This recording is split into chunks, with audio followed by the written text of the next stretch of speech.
जय हिंद दोस्तों। आज की वीडियो से हम लोग स्टार्ट करने वाले हैं दिल्ली सल्तनत की जो सीरीज़ है वो उसका दूसरा वीडियो। ठीक है दोस्तों, जैसा कि हमने इसके पहले वाले वीडियो में जाना था कि दिल्ली सल्तनत में कौन कौन सी डायनेस्टीज है, मतलब कि वंश है जिन्होंने के शासन किया है। ठीक है, और उसमें हम लोगों ने जाना कि गुलाम वंश है। ठीक है, और उसके बाद और 4 वंश हैं। तो ये मेन जो हमारा आज गुलाम वंश पहला स्टार्ट होता है जो कि 1206 से शुरू होता है। आज हम लोग इसके विषय में डिस्कस करेंगे। ठीक है दोस्तों, आप लोग को हैंड राइटिंग थोड़ा सा गंदा दिख रहा होगा, ठीक है, ख़राब दिख रहा होगा। इसका वजह यह है कि हम मतलब बोर्ड पर लिखे नहीं है, ठीक है, काफ़ी में लिखे हैं, इसलिए इस पर हैंड राइटिंग शिफ्ट होने में थोड़ा सा टाइम लगेगा। दोस्तों चलिए आगे हम लोग वीडियो को स्टार्ट करते हैं और जानते हैं कि जो स्लेव डायनेस्टी है मतलब गुलाम वंश है। ठीक है, गुलाम वंश में कौन कौन से मेन रूलर्स हुए हैं और उन रूलर्स की कितना मतलब टाइम पीरियड है, मतलब कितने वर्षों तक उन्होंने शासन किया। ठीक है दोस्तों, ये जो हम अंग्रेजी में लिखा है ना, इसको हम हिंदी में बोल देंगे, आप लोग लिख लीजिएगा। ठीक है, हालांकि इतना ज़्यादा मतलब कि टेंशन लेने की ज़रूरत नहीं है, हिंदी अंग्रेजी सब सेम ही है। बस थोड़ा सा देखिए, जैसे कि हम जो बोलते हैं, अगर ये तो नॉर्मली बात है कि आप इतना तो पढ़ के समझ ही लेंगे कि ये क्या लिखा है। ठीक है, लेकिन अगर आप कहेंगे तो हम अगली वाली वीडियो से हिंदी में लिखना शुरू कर देंगे। ये आज हम मतलब लिख दिए हैं, तब याद आया है कि इसको हिंदी में लिखना चाहिए। ठीक है, तो अब इतना मेहनत करके लिखे हैं तो कौन मिटाए, इसलिए वीडियो को शूट कर लेते हैं और अगले वीडियो में अगर आप लोग कहेंगे तो हिंदी में कर लेंगे, कोई टेंशन वाली बात नहीं है। दोस्तों, जो स्लेव डायनेस्टी की शुरुआत होती है वो 1206 से शुरू होती है और 1290 तक का इसका समय है। ठीक है, इसमें पहला रूलर कौन है? कुतुबुद्दीन ऐबक। दोस्तों, कुतुबुद्दीन ऐबक की कहानी थोड़ा सा जान लेते हैं हम लोग। जो मोहम्मद गौरी होता है ना, मोहम्मद गौरी, ठीक है, तो वो क्या करता है कि इंडिया पर अटैक करता है। तो उस टाइम में पृथ्वीराज चौहान का जो होता है यहाँ पर शासन होता है दिल्ली पर। ठीक है, पृथ्वीराज चौहान। तो पृथ्वीराज चौहान लगभग मोहम्मद गौरी को 17 बार हराते हैं और 18वें बार में वो धोखे से उन्हें बंदी बना लेता है और दिल्ली पर अपना मतलब कि कब्जा कर लेता है और कब्जा करके यहाँ से लूट करके चला जाता है। जब लूट करके चला जाता है अपने राज्य में, मतलब अपने देश वापस लौट जाता है, तो वो अपने एक गुलाम को यहाँ पर बैठा देता है, ठीक है, शासन करने के लिए। तो उस गुलाम का क्या नाम होता है? कुतुबुद्दीन ऐबक। ठीक है दोस्तों, ये इतिहास में पहली बार हो रहा था जबकि कोई गुलाम, जैसे कि आप देखेंगे तो इतिहास में इसके पहले आपको ऐसा कुछ देखने को नहीं मिलेगा कि कोई गुलाम राजा बना हो। इसलिए इतिहास में ऐसा पहली बार होता है कि कोई गुलाम राजा बनने जा रहा था। तो कौन था वो? कुतुबुद्दीन ऐबक। तो इसका टाइम पीरियड कितना होता है? 1206 से 1210 तक, लगभग 4 साल तक इसने शासन किया। ठीक है, 4 साल तक इसने अपना शासन किया है। उसके बाद आता है शमसुद्दीन इल्तुतमिश। ये इसका दामाद है। यह गुलाम था इसके तरह, इसके लड़की को फंसा लिया, शादी कर लिया और उसके बाद ये क्या हो गया? इल्तुतमिश राजा बन गया, गुलाम वंश का दूसरा शासक बन गया। ठीक है, इल्तुतमिश का जो टाइम पीरियड है, शासन काल है, वो 1211 से 1236, 25 साल इसने शासन किया। अगर आप देखेंगे तो गुलाम वंश में सबसे अधिक शासन करने वाला यही है, इल्तुतमिश। 25 साल तक इसने शासन किया था। ठीक है, और उसके बाद जो आता है इसका एक उत्तराधिकारी जो है वो रुकुद्दीन है। रुकुद्दीन एकदम वीक रूलर था। ठीक है, मतलब कमज़ोर शासक था। इसका बस शासन 1 साल तक चला। ठीक है, 1 साल भी नहीं, इसको हम कह सकते हैं कि 7-8 महीने तक चला। ठीक है, उसके बाद देखिए यहाँ पर कौन आता है? रज़िया सुल्तान आती है। रज़िया सुल्तान दोस्तों जो होती है ना, वो हिंदुस्तान की मतलब पहली महिला शासक होती है। इसके पहले अगर आप देखेंगे तो उसमें इतिहास में आपको दिल्ली पर शासन करने वाली कोई महिला शासिका नहीं दिखने को मिलेगी।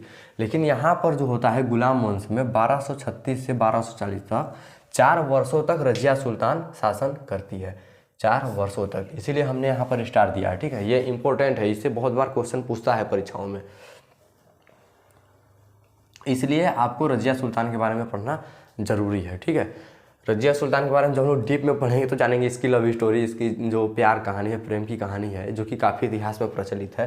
ठीक है, जैसे कि सलीम और अनारकली की कहानी प्रचलित है ना, लव स्टोरी वाली, वैसे ही यहाँ पर रज़िया सुल्तान और जो याकूत होता है उसकी प्रेम कहानी प्रचलित है। तो ठीक है, उसको हम लोग रज़िया सुल्तान वाले वीडियो में डिस्कस करेंगे।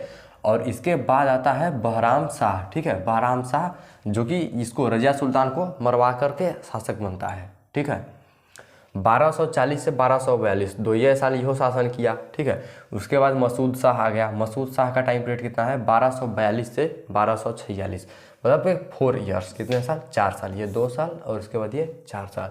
ठीक है, उसके बाद ये सब देखेंगे तो आप 2 साल 4 साल इन सब का ज़्यादा ही इतना मतलब कि इन्फ्लुएंस है नहीं, ठीक है। तो मेन जो ज़्यादा टाइम तक शासन किया है उसने ज़्यादा क्या किया होगा, इन्फ्लुएंस किया होगा, मतलब उसका ज़्यादा मतलब कि शासन में जो होता है सिस्टम, एडमिनिस्ट्रेटिव सिस्टम जो होता है उसको चेंज करने वाले ज़्यादा लंबे टाइम तक जो शासन किए हैं वही लोग हैं, ठीक है। इसके बाद आता है नसरुद्दीन महमूद, ठीक है, 1246 से 1266, 20 साल। ये 20 साल शासन तो किया है, लेकिन इसके टाइम पीरियड में मतलब कुछ ज़्यादा ऐसा खास पढ़ने लायक है नहीं। मेन इसके बाद जो आता है गयासुद्दीन बलबन, ठीक है, गयासुद्दीन बलबन 1266 से 1287, 21 साल शासन किया। इसमें है जो बलबन है, बलबन में बहुत ही इंपॉर्टेंट चीज़ें हैं पढ़ने लायक, जिससे कि परीक्षाओं में कई बार क्वेश्चंस भी पुट अप करता है, ठीक है। उसके बाद कौन आएगा, कैकवाबाद आएगा। कैकवाबाद के बाद क्या होता है, ये आपका स्लेव डायनेस्टी डिक्लाइन हो जाता है, ठीक है।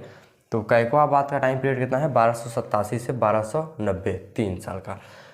तो इसमें जो होता है स्लेव डायनेस्टी में सबसे लंबे टाइम तक इल्तुतमिश ने शासन किया था, 25 वर्ष तक, और 1 साल तक जो किया था वो किया था रुकुद्दीन ने, ठीक है। यहाँ देखेंगे आप, longest Iltutmish 25 years, shortest Ruknuddin 1 years, ठीक है। तो चलिए अब हम लोग अपना कुतुबुद्दीन ऐबक के बारे में जानते हैं। तो आइए देखते हैं कुतुबुद्दीन ऐबक की कहानी और जानते हैं कि कुतुबुद्दीन ऐबक का जो टाइम पीरियड था वो कितना था। तो दोस्तों इसका टाइम पीरियड है 1206 से 1210 ईस्वी तक, मतलब इसने ज़्यादा रूल नहीं किया। कितने साल तक किया रूल कुतुबुद्दीन ऐबक ने? कुतुबुद्दीन ऐबक का जो टाइम पीरियड है वो मात्र 4 वर्ष का है। कितना? 4 वर्ष इसने शासन किया है, 1206 से 1210, ठीक है।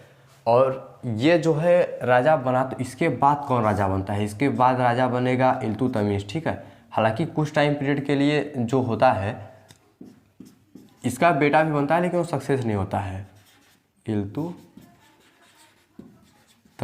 ठीक है। इसके बाद राजा बनता है। और दोस्तों कुतुबुद्दीन ऐबक ने जो निर्माण करवाया था वो करवाया था कुतुब मीनार का, ठीक है। जो इसके गुरु थे बख्तियार काकी, कौन? बख्तियार काकी, उनके ही याद में इसने कुतुब मीनार का निर्माण करवाया था। किसका निर्माण कराया? कुतुब मीनार का। और इसके साथ साथ ही उसने कुव्वातुल इस्लाम मस्जिद भी बनवाया था, ठीक है। और इसके बाद, हालांकि दोस्तों ये कुतुब मीनार है, कुतुब मीनार की जो टोटल इसने नहीं बनवाया था, इसने मात्र 2 जो फ्लोर था, 2 ही फ्लोर ये बनवाया था, बाकी इसके बाद इल्तुतमिश बनवाया था, ठीक है। तो कुतुब मीनार बनवाया। और क्या किया इसने, मतलब ये खुद को एक तरीके से कह सकते हैं कि ये कुतुबुद्दीन ऐबक खुद को राजा नहीं कहता था, ठीक है। जैसे कि गवर्नर होते हैं ना राजा के, मतलब एक प्रकार से कहता था हम राजा के मतलब कि संरक्षण में यहाँ पर शासन कर रहे हैं। लेकिन जब 1206 में उसका गौरी का निधन हो जाता है, डेथ हो जाता है, ठीक है, तो उसके बाद मतलब कि ये एक तरीके से यहाँ पर शासन करता है, ठीक है। और इसकी राजधानी क्या थी? इसने अपनी राजधानी लाहौर को रखा था। किसको? लाहौर को। लाहौर कहाँ पर है आज? लाहौर आज पाकिस्तान में है, ठीक है। बंटवारे के टाइम में ये इंडिया से अलग हो गया था लाहौर, ठीक, पाकिस्तान में चला गया है। और उसके बाद इसमें जो है कुतुबुद्दीन ऐबक के बारे में कुछ खास पढ़ने लायक है नहीं, ठीक है। जो मेन इंपॉर्टेंट चीज़ें हैं हम वो आपको बता देते हैं। और इस पर जो पूछता है ये कुतुब मीनार के बारे में पूछता है, कुतुब मीनार इसने क्यों बनवाया था और कुतुब मीनार किसने बनवाया था, इस पर क्वेश्चन आते हैं पेपर में, ठीक है। देखिए कि इसकी जो कहानी है ना वो बहुत ही रोचक है। क्यों इसकी कहानी रोचक है? क्योंकि इसका जो डेथ हुआ था ना वो पोलो खेलते वक्त हुआ था। कैसे हुआ था? 1210 में ये पोलो खेल रहा था, ठीक है। क्या? पोलो, जिसे चौगान भी कहा जाता है। चौगान खेलते हुए इसकी मौत हुई थी, ठीक है। घोड़े से गिरा और घोड़ा इसको रौंद दिया उसी में, और इसकी क्या होता है? डेथ हो जाता है। और इसके बाद राजा कौन बनता है? इसके बाद मतलब 1210 में जब इसका डेथ होता है तो उसके बाद राजा बनता है इल्तुतमिश। इसके बाद इल्तुतमिश राजा बनेगा, ठीक है। तो दोस्तों वीडियो आपको कैसा लगा हमें कमेंट सेक्शन में ज़रूर बताइएगा। और हालांकि इसमें कुछ खास इंपॉर्टेंट पढ़ने लायक था नहीं, ठीक है। और ये तुर्क था, ये तो आप लोग को पता ही होगा, ठीक है। और दोस्तों हम लोग अब इसके बाद नेक्स्ट वाले वीडियो में पढ़ेंगे इसके बारे में, नेक्स्ट वाले वीडियो में पढ़ेंगे इल्तुतमिश के बारे में। दोस्तों वीडियो आपको कैसा लगा हमें कमेंट सेक्शन में ज़रूर बताइएगा। और अगर वीडियो अच्छा लगा होगा तो वीडियो को लाइक कीजिएगा और चैनल को सब्सक्राइब कीजिए। मिलते हैं अगले वीडियो में, तब तक के लिए जय हिंद।